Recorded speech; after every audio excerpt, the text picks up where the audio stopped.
Mikwano gyange neesiimye kubanga nate era tuli butoola. Amannya Catherine Mitala, mubuulizi w'enjiri. Lwali tugisimbula mu kitabo ky'Abakolisi ekyokubiri ssuula ya 5 olunyiriri lw'17 ate mbuuke ngende ku lwabiri n'abirimu. Bwagamba bwe wati: n'olwekyo omuntu yenna bw'aba mu Kristo aba kitonde kiggya, eby'edda nga biweddewo olaba nga bifuuse bijja. Kyetuva tubeera ababaka mu kifo kya Kristo. Katonda ng'afaanana ng'abeegayirira okuyita mu ffe. Tubeegayirira mu kifo kya Kristo mutabagane ne Katonda. Ate amanya kwonoona yamufuula ekibi ku lwaffe, ffe tulyoke tufuuke obutuukirivu bwa Katonda mu ye. Amiina. Agamba nti omuntu yenna bw'abeera munda mu Kristo aba afuuse ekitonde ekiggya. Kati biri ebibi byonna bye yakolanga edda byonna nga biweddewo kasita oyingira mu Yesu. Ebibi byonna bye wakola biba biweddewo. Ebibi n'obwaba ggwe wasinga okukola ebibi, n'owaba ggwe wakola otya, byonna biba biweddewo. Ate mu maaso ga Katonda ebibi byonna byenkana. Kubanga olyaga nti nze nasenako obusenyi ku sukaali wa gundi, obwo babuyita bubbi, wabba. Ate oli nga yatemula abantu nga 100 n'omusobyo. Naye bwe tuyingira mu Kristo tuba tufuuse ekitonde ekiggya. Kale ebintu bya Katonda byewuunyisa. Kuyingira buyingizi mu Kristo n'ofuuka ekitonde ekiggya nga buli obutemu bwe watemula abantu buweddewo, nga byonna bye wakola byonna by'oyinza okugamba nti naye Katonda bannaye tasobola binsonyiwa, byonna biba biweddewo. Tuyingira tutya mu Kristo? Bwe tuwulira enjiri ng'eno tumukkiriza mu mitima ne tumanya nti Yesu mukkiriza, ate n'omala n'omwatula n'akamwa ko n'akuwa obutukuvu, olwo oba oyingidde munda, oba oyingidde. Kambalage ekyokulabirako. Nuuwa yali musajja wa Katonda naye ng'atuula mu mulembe oba kaŋŋambe mu bantu aboonoonyi, abajeemu, abazibu. Nuuwa ng'abantu boonoonyi nnyo nnyo nnyo nnyo nnyo, naye ye Nuuwa ne famire ye baali batuukirivu. Ekiseera kyatuuka ekibi kya mulembe gwa Nuuwa ne kirinnya ne kituuka mu maaso ga Katonda nga kimuwunyirira nga kibi n'okwetamwa ne yeetamwa ne yejjusa. N'agamba ye natondera ki omwana w'omuntu? Kubanga buli kiramu kyonna kyali kyonoonye ku lw'omuntu. Ku lw'omuntu omulembe ogwo gwali mwonoonefu nnyo nga balya bisiyaga. Katonda n'agamba ŋŋenda kuzikiriza omulembe guno. Naye n'alaba omusajja ono Nuuwa nga ye si mwonoonyi. N'agamba sisobola kuzikiriza Nuuwa wamu n'aboonoonyi abajeemu. Abajjawo enkola yange gye natonda, musajja ku mukyala, mukyala ku musajja, ne bateekawo eyaabwe musajja ku musajja, mukyala ku mukyala. Baali boonoonye nnyo nga bakyusizza ekifaananyi kya Katonda kye yateekawo olw'ensi okwala, kubanga ng'agamba jjajjaffe Adamu timugende muzaale, mwale, mujjuze ensi. Naye Katonda yagenda okulaba nga bano tebagenda kujjuza nsi, omulembe gwonoonese. Omanyi ye Katonda ye Katonda ow'okwekubisaamu, ye Katonda ayagala ebintu ebyekubisizzaamu, ayagala abantu twale tube bangi. N'agamba bano bakomezza enkola yange ey'okwala, kati ŋŋenda baggyawo, naye Nuuwa siimuggyeewo. N'agamba Nuuwa bajja eryato, weebajjira eryato oliteekemu ebisenge 3, obiteekeko omulyango gumu, obiteekeko eddirisa limu. Ne Nuuwa bw'atyo bwe yakola, n'abajja eryato. Eryato eryo lyamutwalira emyaka 100 naye ng'era Katonda ye alinze. Nga naye abantu bwe bongera okwonoona nga buli olukya, buli mwaka ogujja nga baweesezaayo kapya, nga naawe bw'olaba wano ewaffe mu Uganda. Buli mwaka abantu okwonoona bakukubisaamu bukubisa, bakufuula kwa mulembe, kuli okwali okwedda nga okwonoona nga nakwo kufuuse kwa mulembe. Ennyambala y'okwonoona nga bannange toyagala kutunulayo, bwe boogera ebigambo toyagala kuwulira. ng'omulembe gwonoonekedde ddala. Mukama n'agamba weebagira eryato myaka 100 nga Mukama agumiikiriza. Njagala okulaga nti Mukama atugumiikiriza ng'ayagala twenenye. Nuwa yabajja eryato nga bw'abulira abantu nti amataba gajja okuzikiriza, naye abantu nga bamusekerera nga bamugamba Nuwa kaddiye, laba n'abaana abato boonoonye batabani bo, mubajja lyato wano mulaba w'omugga, wano waliwo nankani, kwegamba bo nga balaba mu maaso ag'obuntu, mu magezi ag'obuntu nga teri mataba gagenda kujja, newankubadde Nuwa nga yabaga nti gajja. Katonda n'abagumiikiriza emyaka 10. Eryato ne liggwa, n'agamba Nuwa yingiza ensolo 2. Nuwa n'ayingiza ensolo 2, ate awo simanyi nnaku ze yatwala ng'ayingiza, naye ng'era abantu eri baawulira era ng'ababuulira nti banne mudduke muyingire mu lyato lino, amataba gajja. Abantu baagaana. Nuwa bw'atyo n'amaliriza eryato, ye n'abaana be ne bakaabaana be ne mukyala we ne bayingira abantu 8 bayingira mu lyato munda, bayingira munda. Munnange nno abantu abaali balowooza nti amataba tegagenda kujja, bagenda okulaba enkuba ng'etandika ng'eya bulijjo. Naga nti era enkuba, nti guno omwezi gwe gw'enkuba, ate ne baleeta okurizoninga kwabwe okwa bulijjo, amagezi gaabwe aga bulijjo. Ne balya ne banywa ne basanyuka, ne benda ne basiyaga. Bagenda okulaba nga yingidde mu Lwokubiri nti bulijjo era enkuba etonnya ennaku 2 ne wiiki emu, eyinza n'okutonnyera omwezi, tewali buzibu. Bannange bagenda okulaba ng'amazzi agaali gatonnya ettaka ne ligamira nga nate nalyo lyatandise okuleeta amazzi.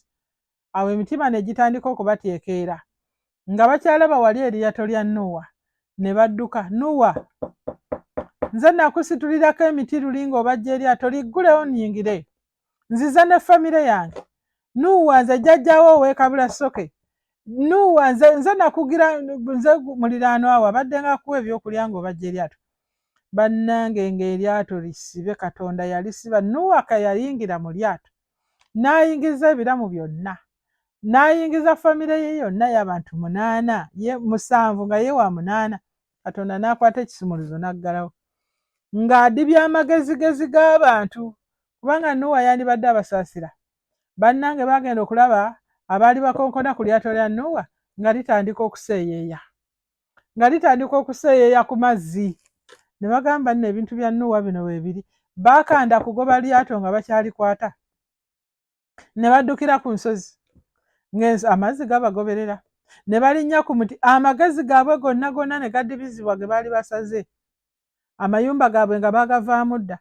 Olwo nga bategedde nti baalina kubeera munda mu lyato, era abantu bonna abaalikwatako oba abaali walampa oba baafuna oba balampira bonna baazikirira, bonna omulembe ogwo ne guzikirira, ogwali omubi.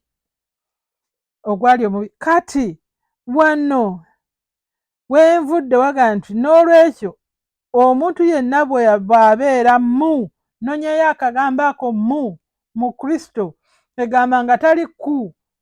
Tulabye nti abaali ku lyato, abaalikwatako, abaali walampa, abaalirinnya waggulu, abaakola ki, bonna era bakyatuuka ne bakunkumuka ne bafa. Baali bweru wa lyato, naye abali mu Kristo, abali munda, omuntu kasita ayingira munda mu Kristo aba afuuse ekitonde ekijja. Ebyedda biri bye twamumanyako obusezi nga bugenze, nga biweddewo, obubbi bwe nga buweddewo, obulimba byonna ebibadde bimukyayisa abantu. Oba yabadde omubbi w'okukyala, atema amatooke ga banne, ayingira amayumba ga banne, nabba, byonna byabadde akola byonna nga Mukama alaba biweddewo, ng'afuuse ekitonde kijja. Olunyiriri olwabiri, kyetuva tubeera ababaka mu kifo kya Kristo. Kati ffe abamaze okuyingira mu Kristo tufuuka babaka, tuli babaka be. Katonda ng'afaanana ng'abeegayirira okuyita mu ffe. Ffe tuli babaka ba Kristo, naye Katonda afaanana ng'abeegayirira. Banne nga tubuulidde enjiri, neweegayirira omuntu n'akubadala, n'agamba komawo enkya, banne n'okomawo, n'omusanga ng'ali madirisa akulingiza n'agira ki. Bannange abantu babbadala enjiri, ne tubeera nga tubeegayirira omukyala omu yalokoka naye ng'amaze okuntawaanya era naye yennyini abyogera kyemanyi nakano agenda kawulira katambi omukyala yatawaana nga komawo luliyigira bweti kakati mwemugira bweti mwabbembawo simanyi yesu wammwe lererere naye oluvannyuma lw'ebbanga eddene n'alokoka n'abuuza ng'alokose kati muweereza nti naye oba nali ku ki nzaani eyali abonyaabonya omuzaana wa Mukama nzaani eyali agoba ekigambo eky'omuwendo ekifaanana bwe kiti nzaani eyali agoba obulamu bannange emirundi egimu tufaanana ng'ababeegayirira tukoze ebintu bingi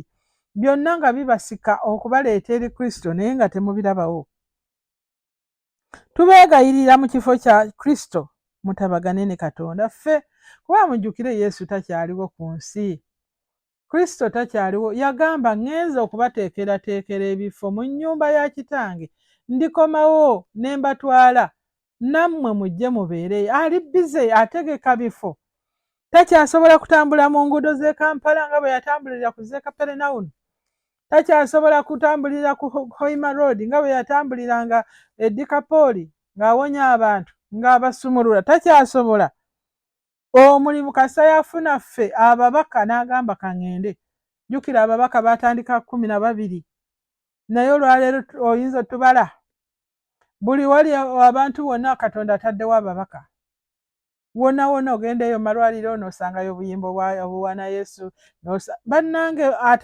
alinga abafukaamiridde okubeegayirira kuyita muffe Kristo ng'alinga abeegayirira tutabagane ne Katonda naye ng'ayita muffe kyemuva mutunyooma labako we kambadde mbonako kabulira nze avuga emmotoka eno yonna empanvu nze ayambadde amasuuti gange nze asula mu ggoloofa kwegamba bannange ne munyooma enjiri ne tufaanana nga babeegayirira n'okonkona ku geeti y'omugagga ne bakulingiza mu katuli ne basirika tulinga ababeegayirira babeesaze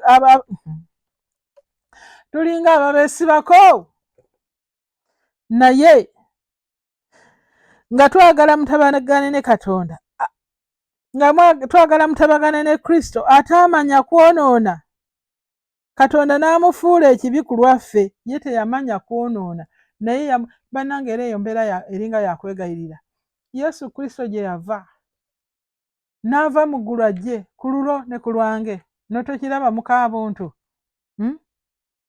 nti ffe tulyoke tufuuke obutuukirivu bwa Katonda Yesu yafuuka Yesu atayonoona yafuuka ekibi ekisekererwa ku musaalaba bagamba nange mulabe abadde azuukiza abafu bannange abadde agamba nti mwana wa Katonda mumulabe bw'ayambadde enkete mumulabe bamutaddeko amaggwa mumulabe bamukomeredde ebyo byonna baabyogera n'ebisingawo naye ye teyalina kibi naye yafuuka kibi ku lwaffe ku lwange naawe tulyoke tufuuke obutuukirivu bwa Katonda nga tuyitamu oyo Yesu okumukkiriza bwe tuyita mu Yesu ne tumukkiriza tuba tufuuse obutuukirivu bwa Katonda tuyita mu Yesu okufuuka obutuukirivu bwa Katonda teri kkubo ddala teri ddiini teri kusoma kwonna teri kintu kyonna ekikuleeta mu Katonda tekiriyo bagamba bwe mpita eno ne mpita eri ngenda mu Kampala bwe mpita eno ebyo byonna bituufu bye mwogera naye ate ku bikwatagana n'eggulu ebikwatagana ne Katonda ebikwatagana n'obwakabaka bwa Katonda ekkubo liri limu lyokka ekkubo liri limu ye Yesu Kristo oyo ataalina kibi eyafuuka ekibi ku lwaffe tulyoke tufuuke obutuukirivu bwa Katonda naawe olwaleero njagala ofuuke nkwegayirira ofuuke obutuukirivu bwa Katonda ng'oyita mu kukkiriza ng'oyita ng'oyingira mu Kristo ng'ekyawandiikibwa kitugambye osobola okusaba essaala eno ga nti ayi Mukama wange nenenya ebibi byange byonna bye nakola bye bankolera ne bye nakola abalala byonna Mukama binsonyiwe onfuule omu ku baana bo onnaaze n'omusaayi gwo mu linnya lya Yesu Kristo Mukama waffe amiina.